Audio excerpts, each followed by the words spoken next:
Permettez-moi de revenir sur la chronique que vous avez certainement écoutée, entendue, et dont le thème était « Peut-on faire du bien à Dieu ?» Je vous ai fait part de mon expérience, c'est-à-dire que c'est le Saint-Esprit lui-même qui me parlait et qui me disait chaque fois que tu fais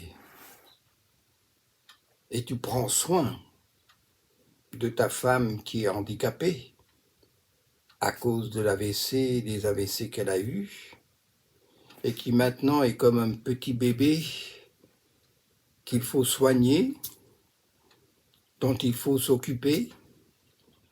Et je vous ai dit que pendant que je pensais à tout ça, le Saint-Esprit m'a parlé, il m'a dit et rappelé cette parole: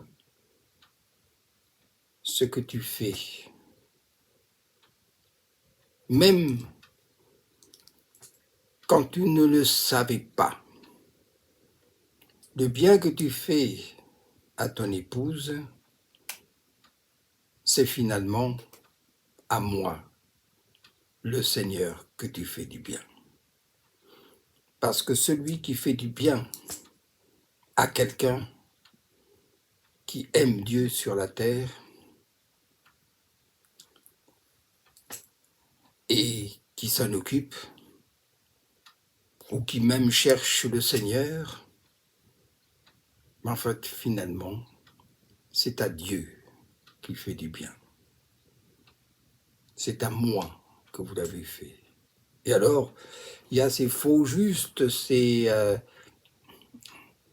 religieux qui s'étonnent et dont Jésus parle en disant, ils sont là en train de dire, mais quand avons-nous vu avoir faim, soif, etc. Quand vous avez fait du bien à ceux qui étaient nus.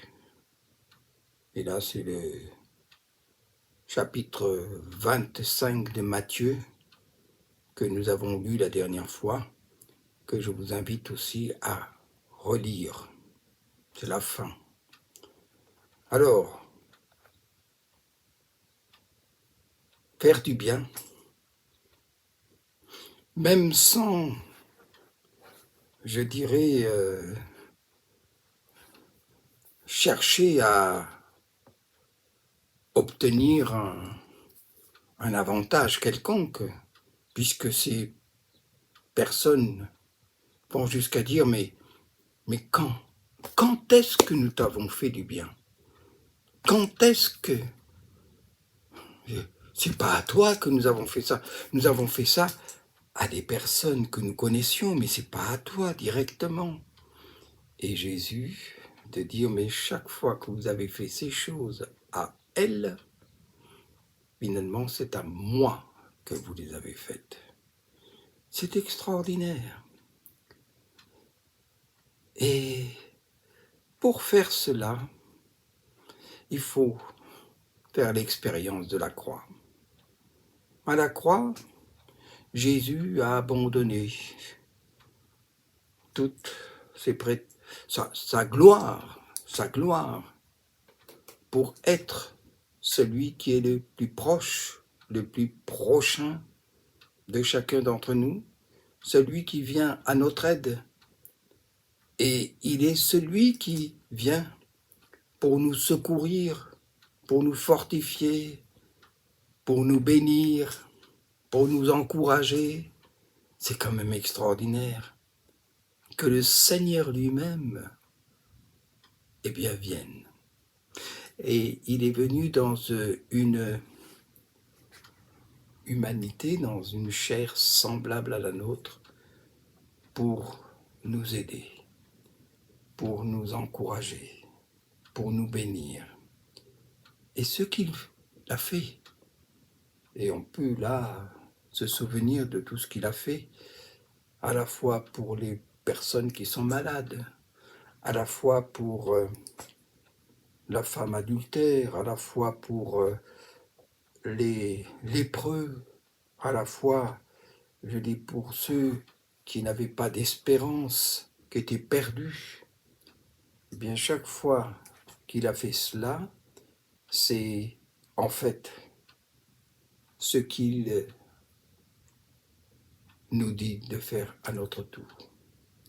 Ce qu'il y a d'extraordinaire, c'est que Jésus ne s'est pas prévalu en disant « Attention, attention les gars, attention, attention, c'est moi le Seigneur des seigneurs, le roi des rois. » Mais il a béni, il a guéri, il a encouragé, il a pardonné.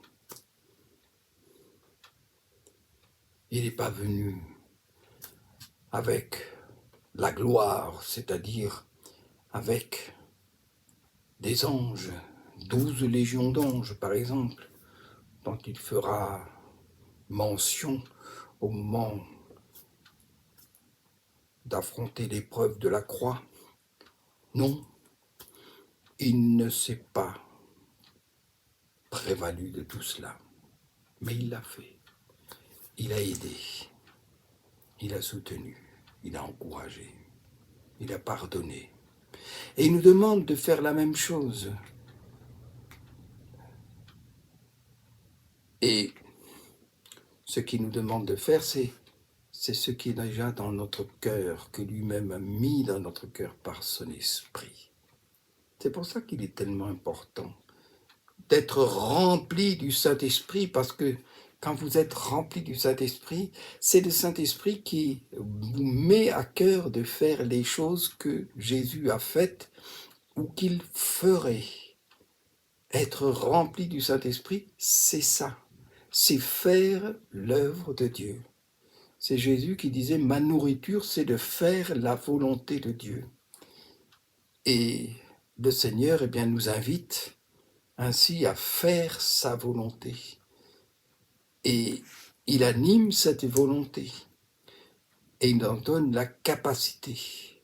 C'est ça qui est extraordinaire. Comment puis-je aider quelqu'un ? Laisse-toi conduire et diriger par le Saint-Esprit. Le Saint-Esprit t'accompagnera. Du reste, pour les apôtres, lorsqu'ils sont partis en mission, eh bien, le Saint-Esprit les accompagnait et pendant qu'ils évangélisaient, eh bien, le Saint-Esprit bénissait, accomplissait l'œuvre de Dieu. L'œuvre de Dieu, le Père, à cause de ce que Jésus avait fait, à cause de la porte qu'il avait ouverte. Et c'est pour ça que il est important qu'on se laisse saisir et remplir par le Saint-Esprit. C'est lui qui nous enseigne. C'est lui qui va nous dire ce qu'il convient de faire. Alors, ce n'est pas par nos propres forces que nous pouvons faire cela. Jésus ne s'est pas caché, il a dit « Tout ce que je vois faire au Père, c'est ce que je fais. Je ne fais rien d'autre que ce que le Père veut que je fasse. » Et pour ce qui nous concerne, c'est la même chose. Alors, prendre soin, aider, aimer, pardonner, secourir, eh bien, c'est le Saint-Esprit qui met ces choses dans notre cœur. Et à la fin, nous ne pouvons même pas dire « c'est moi qui ai fait cela, c'est grâce à moi ». Non, c'est pour nous enlever même cette prétention. Non, c'est le Saint-Esprit, c'est l'œuvre de Dieu. Nous avons servi Dieu par le Saint-Esprit et nous l'avons servi à cause de cette brèche qui a été ouverte à la croix du Calvaire, où Jésus, et comme Jésus a renoncé à toute sa gloire, toute sa force, toute sa puissance dans le ciel, pour venir nous aider dans notre faiblesse, Et c'est par cette faiblesse qu'il a terrassé et vaincu aussi Satan. C'est pourquoi je vous invite vraiment à écouter cette parole. Oui, oui, vous pouvez faire du bien à Dieu. Mais quand vous l'aurez fait, vous direz, c'est curieux, c'est pas moi qui l'ai fait. Mais c'est Christ, Jésus, qui habite en moi. Ce n'est plus moi qui vis, mais c'est Christ qui vit en moi, dit l'apôtre Paul dans l'épître aux Galates. C'est Christ qui vit en moi, c'est lui qui l'a fait. Et j'ai laissé Christ agir en moi pour glorifier Dieu.